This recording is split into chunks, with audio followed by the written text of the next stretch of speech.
it to buid the game.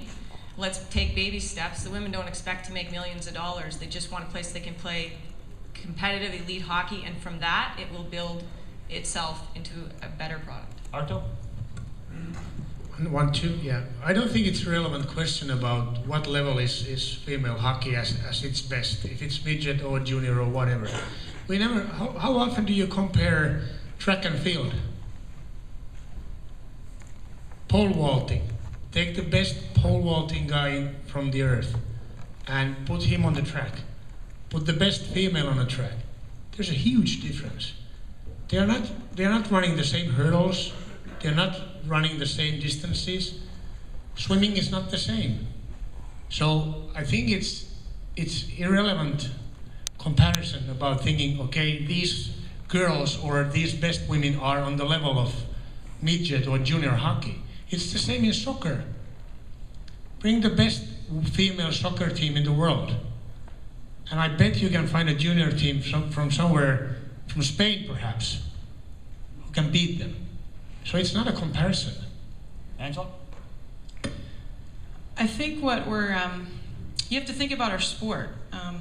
I've been playing along with Haley for many years, and we have to find ways to train. It's actually a struggle. If you think about it, I think I've more games than any U.S. player. I have 250 some odd games. 251, actually. Okay, thank you. If you look at a corresponding male player in the NHL who's played the amount of years I've played, probably 1,000. I just don't have the same opportunities every year. A lot of our players, postgraduate players, at least in North America, for 3 years, essentially, 2 or 3 years, you have to find a place to train on your own. You're going to the gym on your own. You're creating your own opportunities. The national team, you have Four Nations tournament with the U.S., Canada, Finland, and Sweden. You have the World Championships. That's 10 games. So unless there's a league, there's nowhere for us to improve. And as you can see over the course of the last year, the U.S. actually lost our first game of the season. We lost to Finland. And then the gap went like that because we centralized. We had great coaching, training. Same thing with Canada. The gap just widened that much in 1 year. So if you think about it, if we had somewhere to train like a professional league for 4 years, and you had all the players in the world in that league, there's a great solution. So whether that league is small, I don't think it has to be WNBA scale. I think you start small, you start at local level, you get all the stakeholders involved, federations, the NHL, the IAHF, you get everyone involved at a smaller level, and I think there's a great short-term solution. To the floor, microphone number 3. Yeah, I know I'm Carissa Castleman, I'm from Ottawa. We've been talking about the Olympic level, but I'd like to address maybe the college level of hockey. I played in the CAS at Waterloo, and I know for me growing up and for many girls, our goal all along is playing in the States, get a scholarship, and go across. Right now, I know we're talking about development of hockey. We need to develop the college level in Canada. So to Haley, I guess my question is, what do you think needs to be done to develop the university level of hockey for females in Canada to keep our top players in Canada rather than going to the States? Well, I think it's a great question because it's a really difficult problem to solve when you're competing with Title IX and NCAA. There's no question we're losing our top players in Canada to the States, which is making their college system so good. At the CIS level in Canada, we're just not putting enough money into sport. I mean, it doesn't make any sense for a lot of kids to stay and pay for an education in Canada when they can get everything paid for it and go to the US on a full ride scholarship and basically be treated like a pro athlete for 4 years. So we need to do a lot more at the CIS level in every sport, but in my opinion, in women's hockey, that would really help scholarships for players to stay. Just because the kids, I think they want to stay in Canada, but from a financial standpoint, parents, it just doesn't make any sense. Actually, as a bit of a follow-up, Mark, where would women's hockey be in the United States without Title IX? That's a good question. I mean, because really it wasn't, the colleges didn't come up and say, yes, we're going to invite the world women's to play hockey. It was legislated. It was, and I think you know, it was a big step for females. I mean, and it wasn't that long ago. But you look at some of the sports that have developed, and one of the things we talk about being patient. If you look at women's basketball at the college level when they first started, similar to when women's hockey first started 12 years ago at the NC2A level. You know, it's a new sport, and now we see women's basketball growing. You know, they're on TV. Their Final Fours on TV. They're drawing big crowds.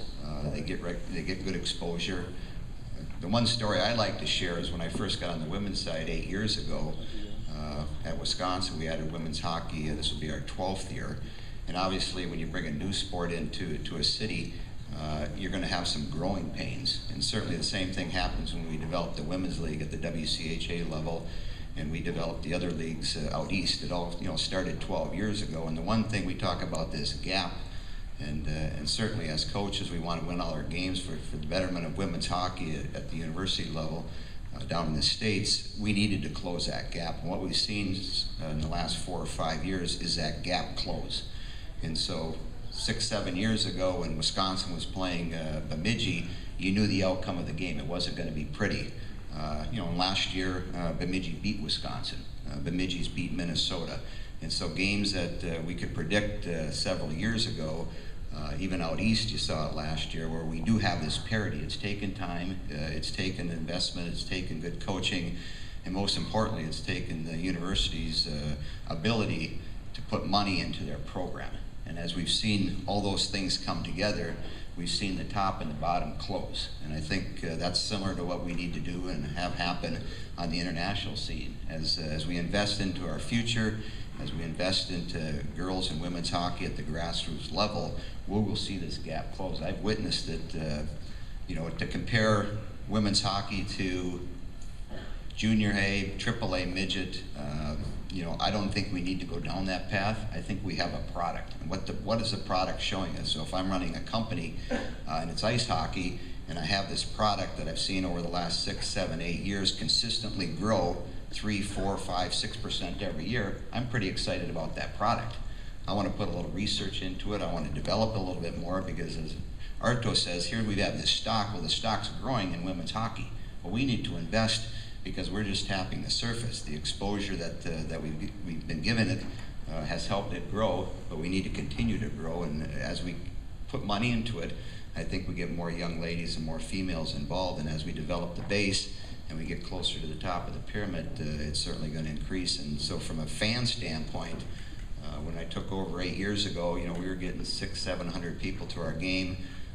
In the last 4 or 5 years, we've had crowds of 5,000, 6,000 people come to our games. And so here's your product. We need to improve the product, and as we improve that product, we're going to have people come. So as we develop, hopefully, a women's professional league, here you have a product. Everybody's not going to be interested in coming. Everybody's not going to want to buy tickets. But as this product continues to develop, and as what we saw in Vancouver, you have 18,000 people watching a pretty good product. And I think the game itself will sell it because we have people that are passionate about it. And I think it's a very positive step forward. But to compare it, we need to give opportunity to young ladies.